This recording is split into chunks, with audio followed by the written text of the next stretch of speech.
ఇంకా 2, 3 వారాలుంది గట్టిగా big boss. మనం ఎవరికి సపోర్ట్ చేయాలి అనుకుంటున్నామో వాళ్ళకి సపోర్ట్ చేసి తీరాలి.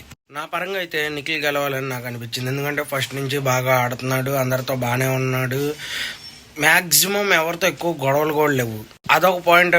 చాలా మంది తనని బ్లేమ్ చేశాడే కానీ తను ఎవరిని బ్లేమ్ చేయలేదు.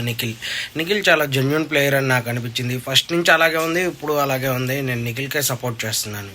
నిన్న నామినేషన్స్ అప్పుడు సోనియా గారు, సీత గారు వచ్చి చాలా బ్లేమ్స్ వేశారు నిఖిల్ మీద. అది మాత్రం చాలా అంటే చాలా తప్పనిపించింది. ఎందుకంటే క్యారెక్టర్ మీద ఎఫెక్ట్ పడే అంత బ్లేమ్స్ వేశారు నిఖిల్కి. ఇలాంటి టైంలో తనని ఇష్టపడే వాళ్ళు తనకు సపోర్ట్ చేయటం 100% న్యాయం అని నాకు అనిపించింది. అందుకే నేను కూడా నిఖిల్కి ఇక్కడి నుంచి సపోర్ట్ చేస్తూ వీడియోలు పెడదాం అనుకుంటున్నాను. నిన్న చాలా ఎమోషనల్గా ఫీల్ అయ్యాడు నిఖిల్. ఎందుకంటే కెమెరాతో మాట్లాడుతూ నేను వెళ్ళిపోతాను, నేను ఇక్కడ ఉండలేను, ఉండాలనిపించట్లేదు నా మనసుకి అనిపించాడు.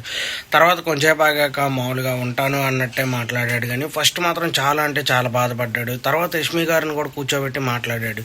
ఏంటి, నేను నిన్నేమన్నా యూజ్ చేసుకున్నట్టుందా గేమ్ కోసం, నిన్నేమన్నా ట్రాప్ చేశానని అనిపించింది అంటే నాకైతే అలా అనిపించలేదు అని చెప్పింది.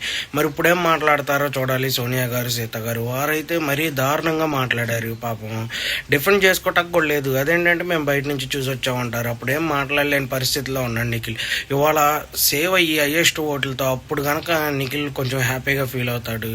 ఎలాగో విన్నర్ పక్కాగా నిఖిలే అవుతాడు, అది అందరికీ తెలిసిందే. కానీ కొంచెం అటు ఇటుగా టఫ్గా ఉన్నా నిఖిల్ మాత్రం విన్నర్ అయ్యేది పక్కా.